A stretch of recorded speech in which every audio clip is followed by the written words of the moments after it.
على الراديو، راديو دوجما 3.10.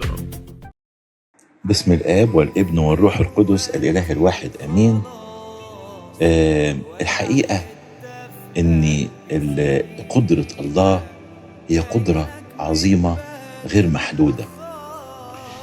بلاحظ حاجة كده في البوستات اللي في الفيسبوك وحتى في كلام الناس بصفة عامة لما بيتكلموا عن قدرة الله على تغيير الأمور والأوضاع، وإن ياما حاجات كانت شمال ربنا غيرها لليمين، ياما حاجات كانت فوق أو تحت ربنا غير مكانها وغير توجهات وغير أفكار.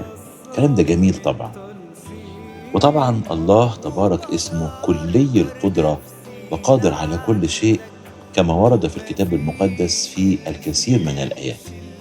بس عاوز أنبه الناس لحاجة مهمة قوي يمكن مش عارفينها كويس.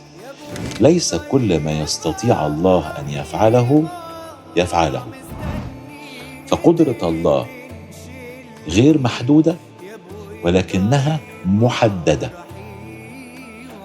يعني محددة بعوامل تانية كتير. أنا ممكن أكون أقدر أشتري لابني عربية، لكن مش بالضرورة أعمل ده، لأن في عوامل تاني كتير بتدخل في الموضوع. منها مثلا يجوز أنا خايف عليه من الحوادث لأني عارف إنه متهور، يجوز برضو هو لسه صغير ما ينفعش يطلع رخصة، وهكذا. إذا ليس المشكلة في قدرة الله تبارك اسمه لأنها قدرة مطلقة، لكن هناك عوامل أخرى مثل حكمة الله التي ترى ما لا نراه وتدرك ما لا ندركه. فلربما يترك مثلا الضيقة لنتعلم منها أشياء كثيرة.